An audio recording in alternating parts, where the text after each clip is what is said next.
Welcome to This is Legends of Yesterday. This podcast often explores real events, folklore, myths, and historical moments. A list of the topics, themes, and subject matter featured in this episode has been included in the video description. Some stories may not be suitable for all audiences. Now let's dive into the legend. Hello, everybody. My name's Alexandra. And I'm Angelica. And I keep doing it. And this is Legends of Yesterday. Heyo. So we are improvisers and sisters. This is on our YouTube channel. This is Improv and also on Spotify. Mm-hmm. And we just really love histories, mysteries, ghost stories, and conspiracy theories, which we talk about on our ghost tour that we host in Davie. Yes. So we have this show. If you're new here, if you're not new here, welcome back, guys. You know what episode it is. What up, what up? You know what episode it is. So, what episode is it? Well, last time we talked about it. Oh, okay. Wait. Yes. Last time we talked about the idea of Ybor City and the mysteries that occurred there, including the deaths. And where there is death, there is mafia. Facts. Yes. So we spontaneously, because we are because we are improvisers. Yeah, we kind of picked the theme last month. Yes. So if you heard about it, you're welcome. If you didn't, welcome. We have animals in the room, so if you hear sneezes, tippy-tappies, little angry barks, Yes, or meows. Well, she doesn't really meow. She mostly goes like, yeah, hey, that's about it. Yeah, she growls a little too. Just a little bit at her toys. But if you hear any of that, it's completely and utterly normal. No, the space is not haunted yet. Mm-hmm. So yeah, but this is Angelica's month, September. It is also her birthday month. Yay. Yes. So this is going to come out before my birthday. There's still time to get me a present. Yes, there is. And there's nothing better than the present of a thumbs up on YouTube or 5 stars on Spotify. What up? And comment your opinions. Yes. Because talk to me. Say what I should do on my birthday. tell Angelica happy birthday. Drop a happy birthday. Yeah. Happy B-Day. That would be great. I was inspired to say, like, drop a hags, like, have a great summer. Oh, that would be cute. But summer's over. Well, I'm kind of happy. It's too hot. Oh, it's still too hot. And now it's hurricane season. Yeah. Come see, come saw. That is Florida. I saw a video. Calabunga? Oh, it was the dropout thing. Calabunga is he thought it was pronounced Calabunga for years. That's but what it's I Calabunga. thought. Yeah. Smarty pants on dropout. Yeah. Anyway. Well, I'd love to hear about some mafia. Okay. So everyone. I forgot my fedora. Why do you need for the mafia? Yeah. Wow. Or my Newsies hat, like in Peaky Blinders. That's more accurate. Oh, accurate. Accurate. Ocarina of They mafia had time. like the razor blades and the hats. Do you remember that? No. It's a thing that that was a historically accurate thing that it'd hide razor blades in your caps. So when you fought, you just took off your hat and so you always had something on you. That's crazy. But that made it so that like you wouldn't be caught holding a weapon, and they couldn't be like, let me look at your hat though. Like that would be weird. You know, it's funny. Like part of me is like, that wouldn't work because metal detectors. Not in that time. No. Anyways, let's listen to some mafia. Let's get into it. This is Angelica's month, so I get to sit back, relax, and you get to hear me go, no, what? Yeah, and I just get to tell you stories. So when I was researching this, again, last episode, we spontaneously decided, Alexandra was like, hey, this is something that we can talk about that's still in Ybor City and was a big deal in Ybor City. And it was a rabbit hole. And this was only found because I was looking for the name of another murderer for one of the spirits in the last episode. Okay. So that's how I found this. Very interesting. And I went down the rabbit hole and I was like, guys. The mafia is something that's so deeply interwoven into Tampa culture and Ybor City culture. It's almost like you can't talk about one without talking about the other. That's wild. I had no idea. We were too fixated on the Cuban culture. We're too south. We're too Cuban for the culture of Florida. That's isn't that like an oxymoron? What do you mean? Or an onomatopoeia? What is it? The thing? Which word is it that it's the opposite of what it is? It's gotta be You're an too oxymoron. Cuban for Florida. It's gotta be an oxymoron. That's not true. I'm not a moron. I mean, actually, queen. Not sponsored. Okay. So here is what we're going to do. We talked about last episode, not last episode, but the last history episode on Ybor City, all about what made Ybor something economically prevalent. Mm-hmm. So if you don't know what that is, go back, watch the episode, and we can talk about it. You'll know what we're talking about here. But the darker side of Ybor is something that we didn't talk about. The things that happened behind the legitimate businesses that were being set up there.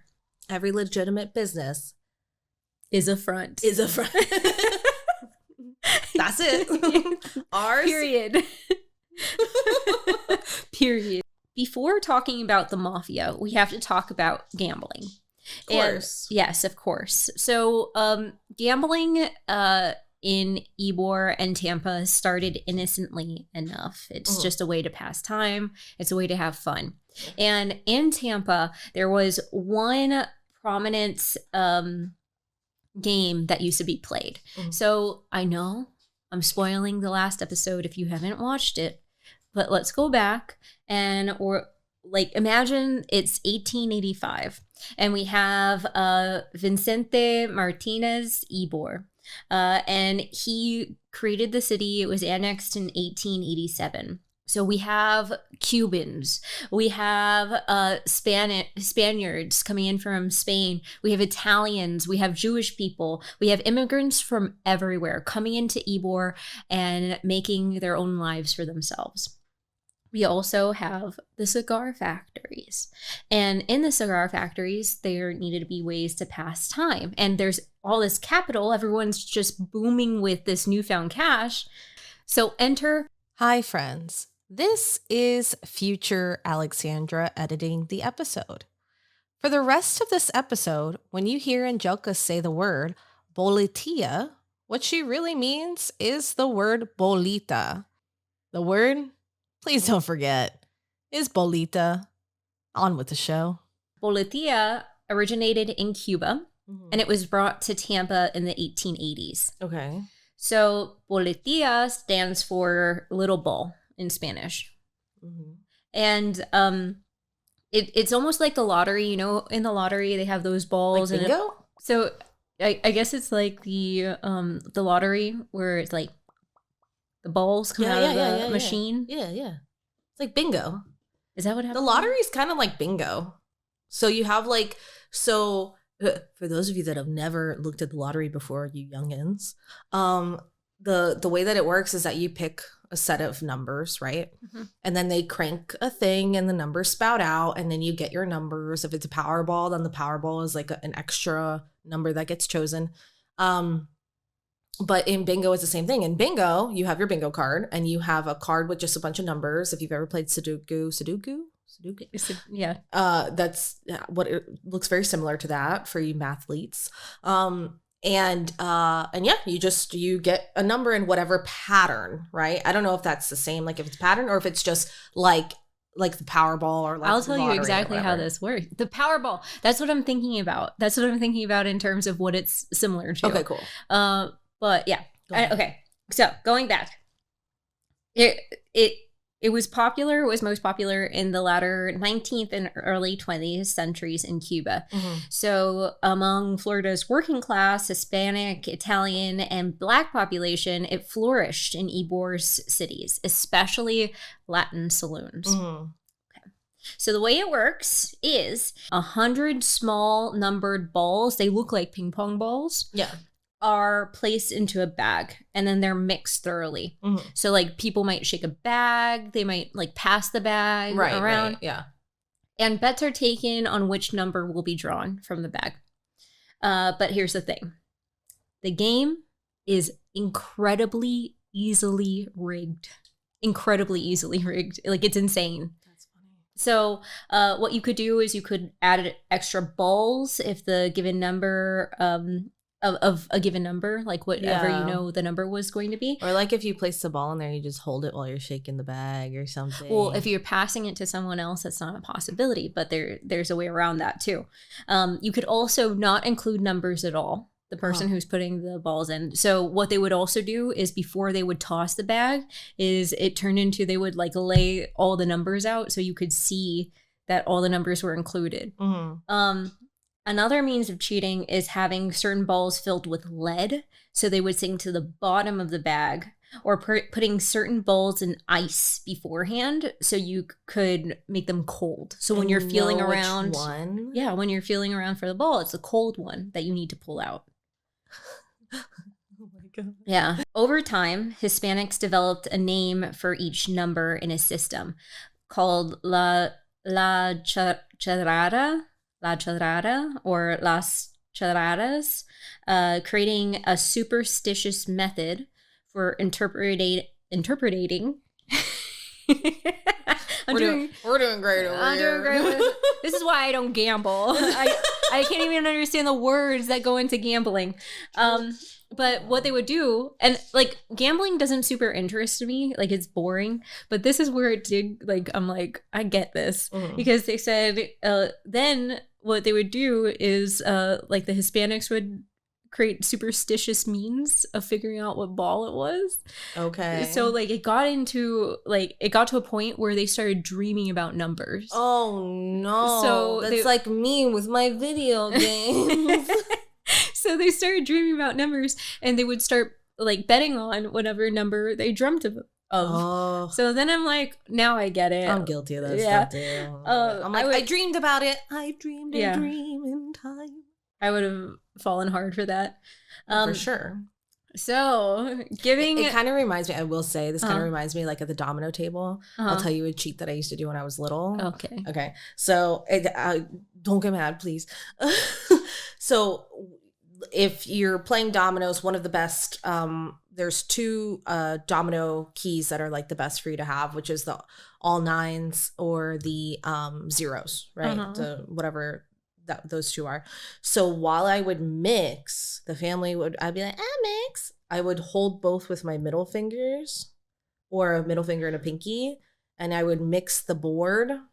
And then I always knew where they were. So then I would just pretend like I'm grabbing a couple, but I already know which two I'm grabbing. What? Yeah. I'm mad at you. Okay, let's go back to this. I'm sorry. See, I don't like gambling. It was when I was little. And then I stopped because I was like, that's really bad, Alexandra. Okay. The guilt ate me away. So given really worked in my favor. the morals that we learn from games like this, so wholesome. Anyways. Yeah. Florida made it illegal to play this game. And Cuba also made it illegal to play this game after the Cuban Revolution. But money talks. Money does talk. And anything is possible when your dad was the former mayor of Ybor City. Shut up. Okay, so now we're going to get into it. While the game was illegal in Florida. It was legal in Florida. Florida. Sorry. Florida sounds... Yikes. Okay. Though the game was illegal in Florida, thousands of dollars in bribes to politicians and law enforcement officials kept the game running out in the open. Like they didn't have to go to the saloon. They didn't have to, they didn't need a speakeasy type of environment. Like everyone knew. So now that we know about the game that started it all, let's get into the man we will be focusing on. That game prompted Mafia. Yes. That's incredible. 1,000%. Because like you need to keep in mind too that like casinos at this time heavily influenced by mafia kingpins and the idea that house always wins. These games, like, sorry if you like the casino, but like anytime you're gambling, like it's meant so that like the house keeps is supposed to win. Yeah, you keep getting money. And if the house in. doesn't win, you're very suspicious. We're going to be talking about, and let me introduce you to Charles McKay Wall. I thought you were going to say Manson. I was like, whoa. That's later. Oh. I mean, in the 60s. Oh, okay. Yeah. Okay, yeah. He was also known as Charlie Wall. And that sounds familiar. Eventually, by at least the Florida Sheriff Office, the White Shadow. What probably a terrible man, but the name. He was. Okay. Yeah. So Charles McKay Wall was born on March 10th. Oh no, he's a Pisces. 1880. Oh. He was born to a prominent family in Tampa. So his father is Dr. John Wall. He was a physician who had pioneered yellow fever studies. Oh, wow. Mm-hmm.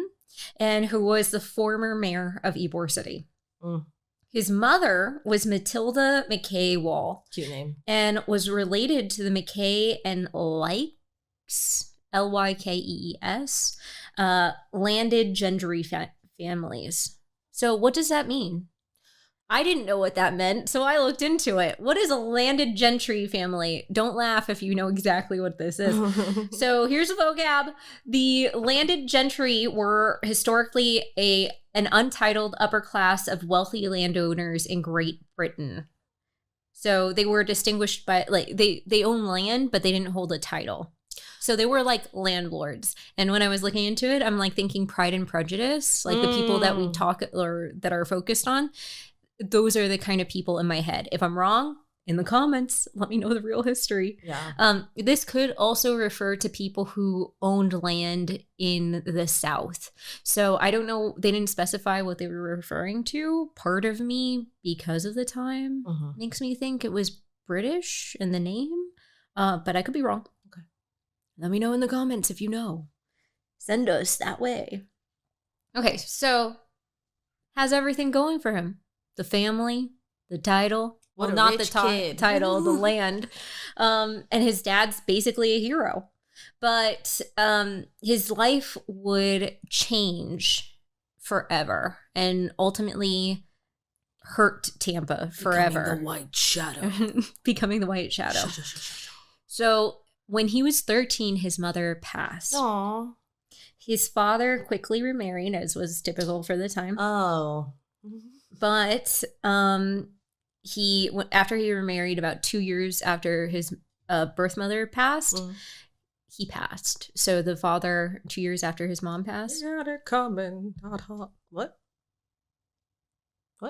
We have no evidence that his dad was also a criminal. Married pretty quick. Okay, whatever. Okay, so Charlie was left with his stepmother.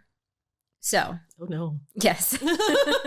it really very ominously. It's that situation. So he was 13. That means when he was 15, his dad died and his stepmom took over. He became Batman, but in a bad way. It was pretty bad. So allegedly, his stepmom used to abuse him. Oh. Yeah. So then Wall developed mental health issues. And you see that a lot with like serial killers. Yes. Yeah.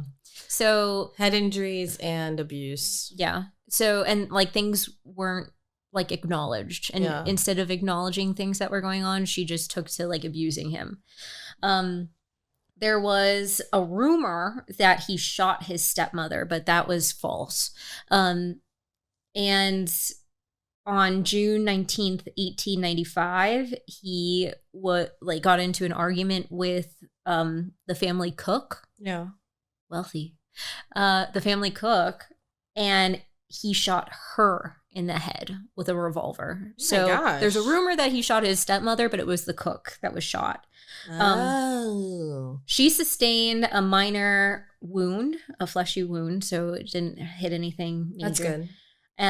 But Charlie was arrested and he was put away. He was sent to military school. And even though he was a great student, he was a rebel. The best students tend to be the worst. So he got kicked out of school for visiting a brothel. Ayo. It's kind of, I think it's kind of funny. Like, you just visited a brothel. He didn't do anything there. He just went there. Like, they don't say anything That'd about be really what he was funny doing if he there. just like passed by and someone's like, I saw him at a brothel. Kick him out. That's exactly what happened. And that changed his life forever. He's like, what's this? A Batman. I thought this was a coffee shop. Okay. Call me White Shadow. Pure in the night. Okay. So after returning to Tampa, because he was kicked out of school, Of course. he began working as a runner in the expanding numbers racket. So he was smart. And he was also crafty, and he's proven himself ruthless already. So he began working his way up and seized control of all the boletia rackets in Tampa. All of them. The white kid? The white kid. Wow. Well, you gotta think too that it's like it's very much a mixed company in Tampa right now. Yeah, Tampa at the time was incredibly diverse, and everyone was working together, which was really cool to see. Talking about different cultures working together. Yep, go for it. During the early 1920s, Charlie Wall created an organized crime syndicate in Tampa. There, he controlled a large number of illegal gambling rackets and corrupted many Tampa government officials through bribery. And remember, he knows how to do this, and he probably has friends that are in politics because of his father. Right. Wall controlled his organization from the Tampa neighborhood of Ybor City and employed, here's where we all come together, kumbaya, Italians, Cubans, and men of other ethnicities in his organization. Notice how he didn't say women. Come on, Charlie. Oh, you know they were there. His closest associate was, sorry if I botch this. Botch. Sorry if I botched this. Evaristo. I'll put the name right here. Right there. The name's right there. He was known as Tito Rubio. Just call him Tito, dude. His name was Tito Rubio, and he was a Cuban mobster and co-owner of the El Dorado Club. The Cubans in Ybor City called Wall El Sombre Blanco, the White Shadow, because of, and this was because of the white linen suits and straw bowler hat. Of course. So not a fedora. Yeah, they're called bowlers.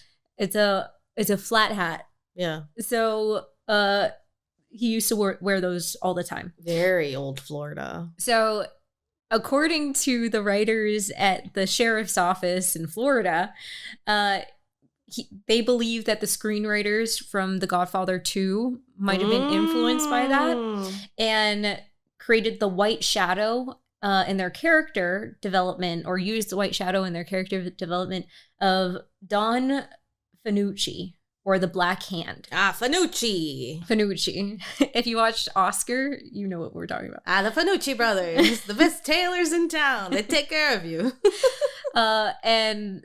So if you know The Godfather and that reference, this might be the influence.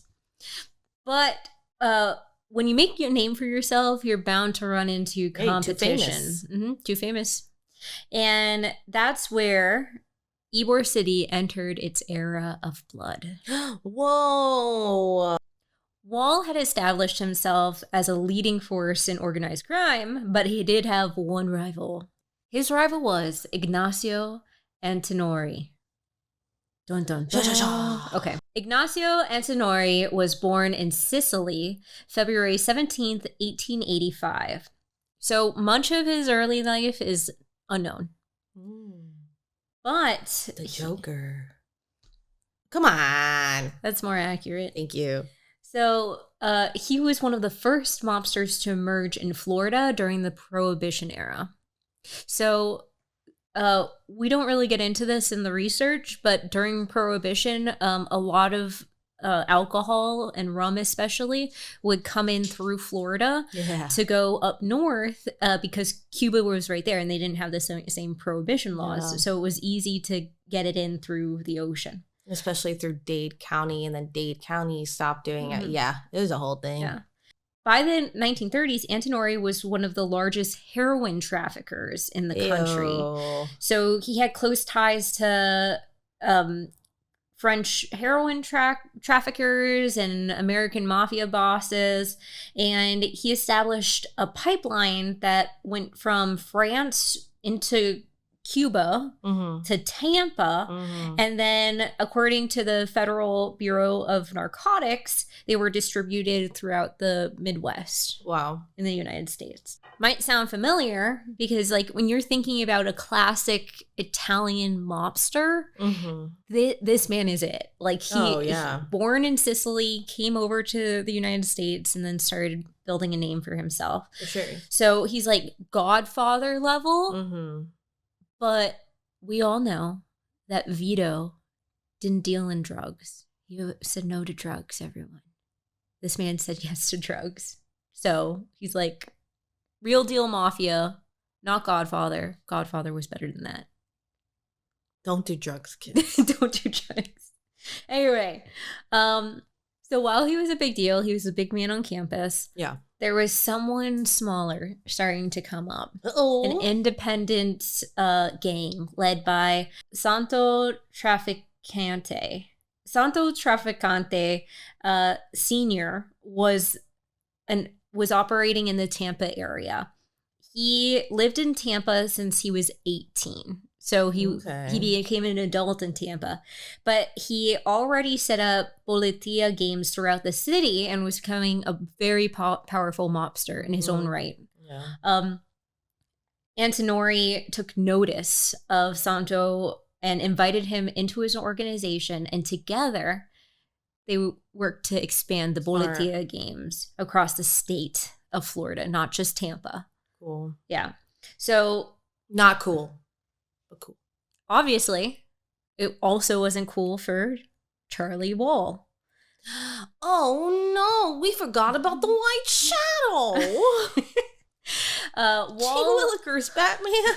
Sorry, what's up with you and Batman, man? Both the guy's parents died, and then he became the White Shadow. Anyway, Batman aside. Wall and Antinori became rivals in the 1930s.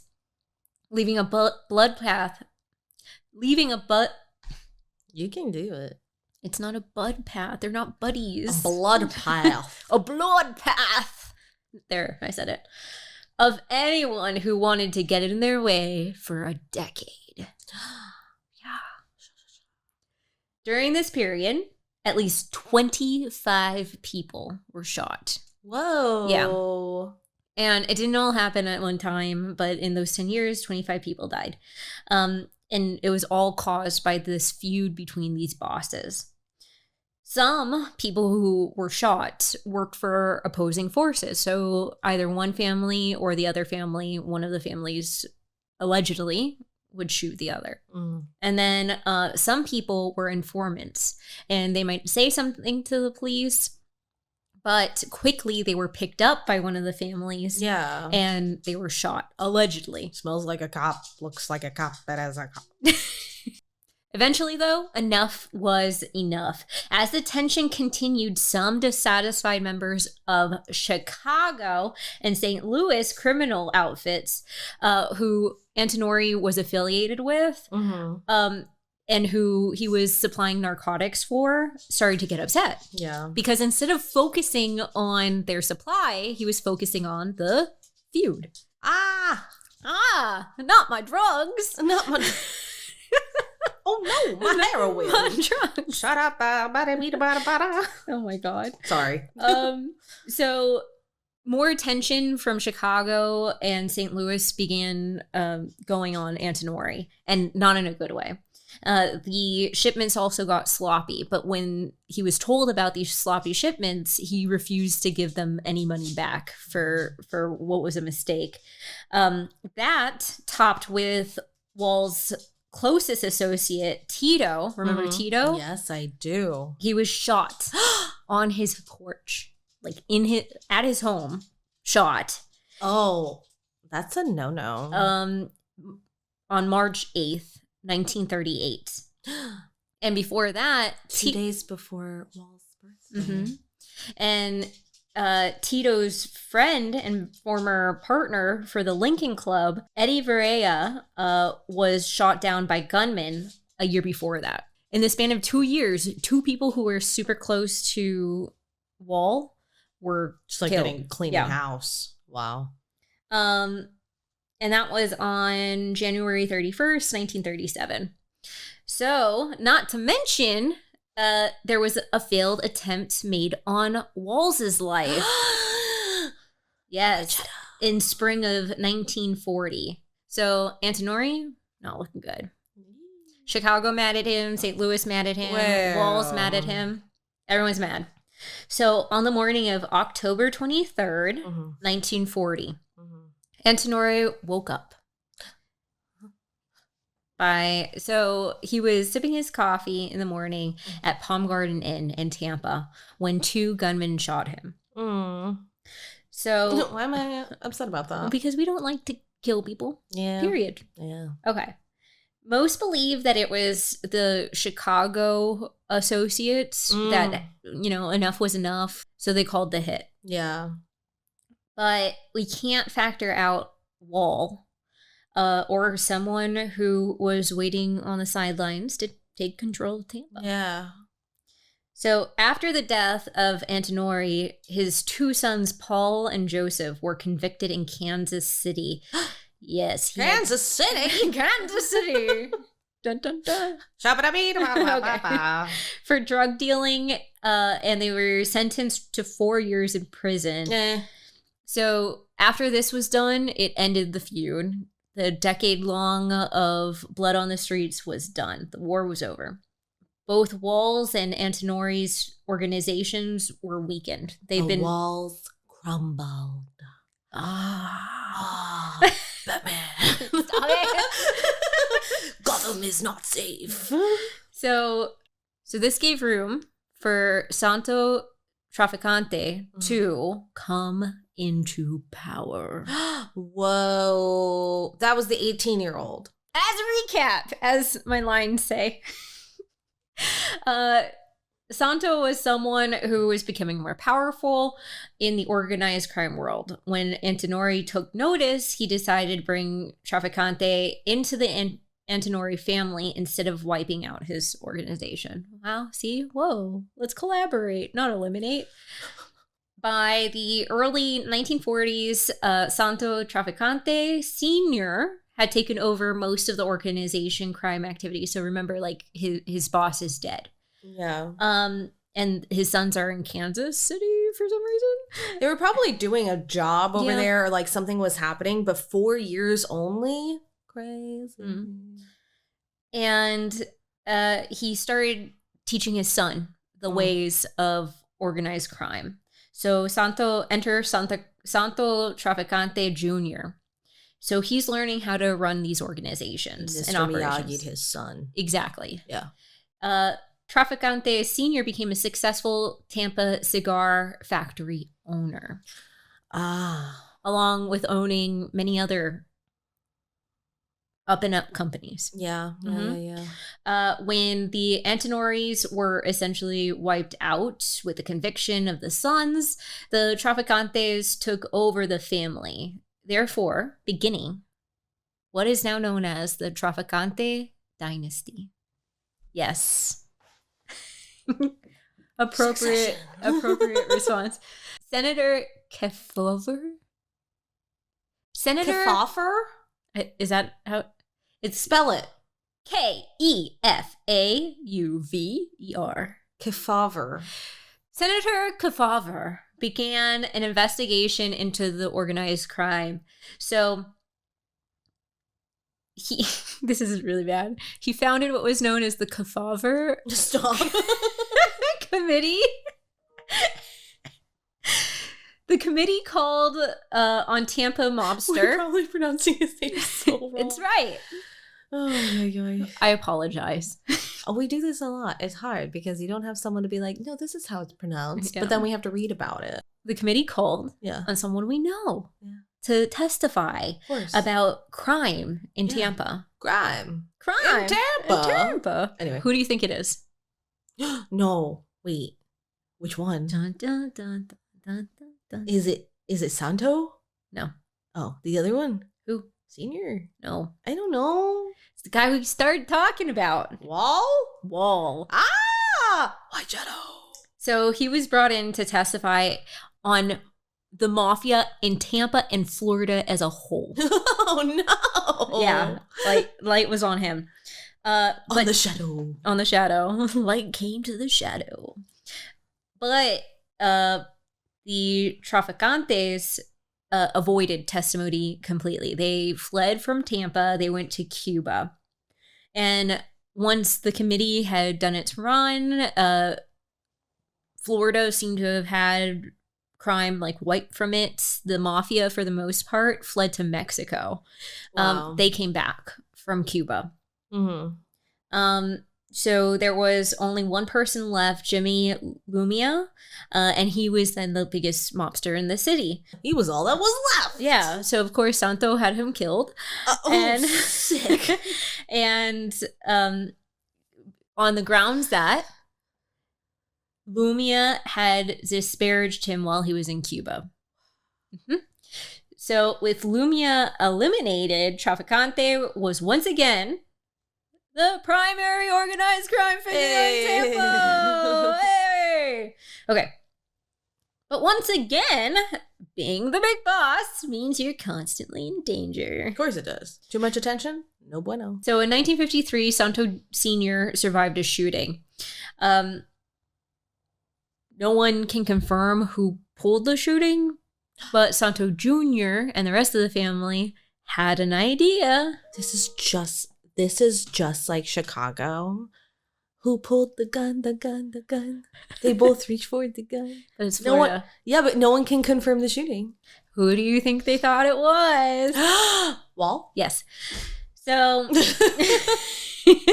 the family couldn't do anything about this, though. So I couldn't understand why they couldn't do anything about it. Yeah. I saw a couple of different things.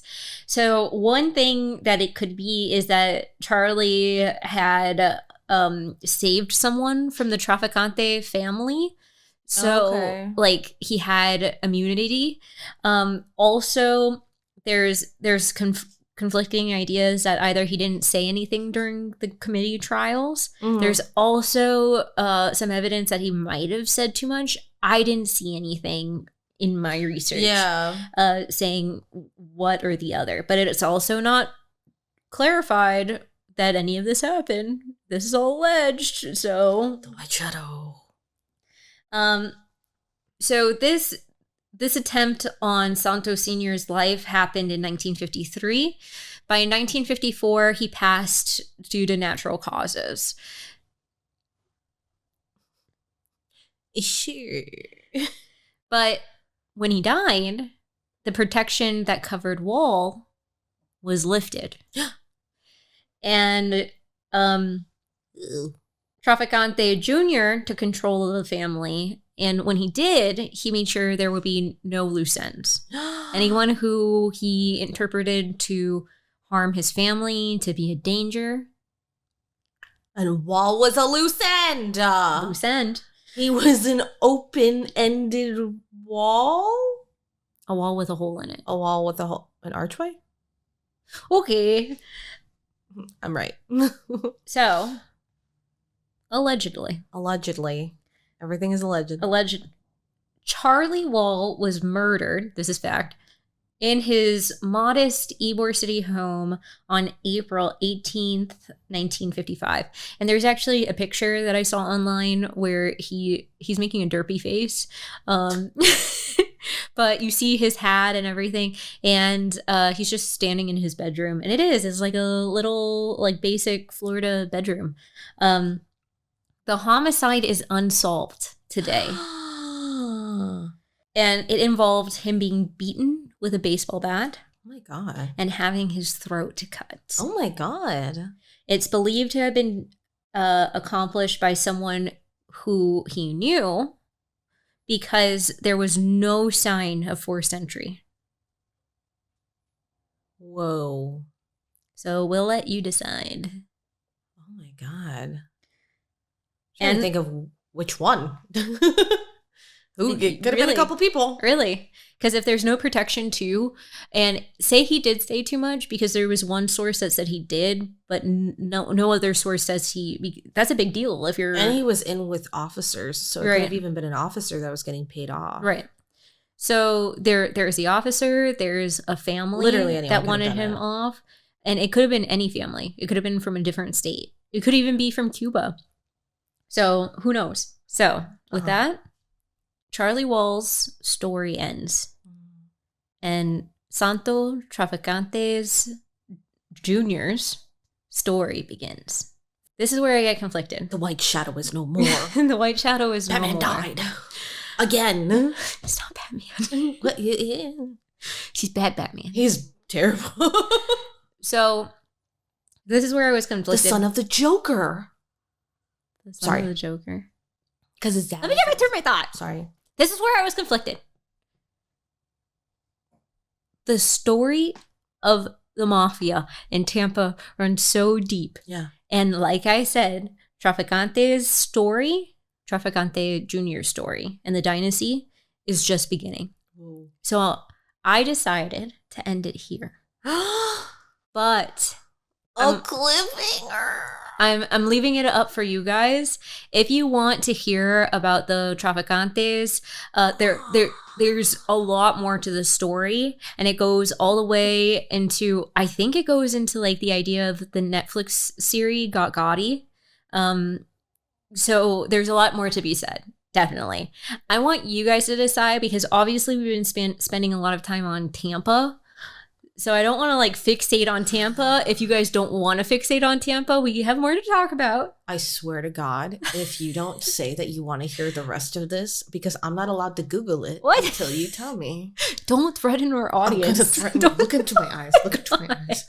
I swear to God, if you don't say that you want to hear the end of this story, I'm going to lose my mind, okay? I'm going to lose it. You're fine. You don't have to do what you want to do, okay? Essentially, there's so many stories. Florida is so expansive, so fun and interesting. There's so many stories that we could go through. It doesn't have to be this one.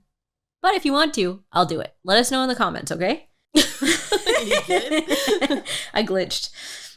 So either way, I think it's kind of crazy to think about how much the mafia influences Florida's story, because here on Legends of Yesterday, this is Legends of Yesterday, we've talked about so much the agriculture that goes into Florida, the history of farming, of cows, railroads, stuff, but we haven't talked about the mafia. And I was going through it and I was like, wait a minute, because I love mafia movies, and we shouldn't glorify the people, like the crimes committed here, right, and the people hurt along the way. But I do love like The Godfather. It's incredible storytelling, because it's like a novella in front of your eyes. Yes.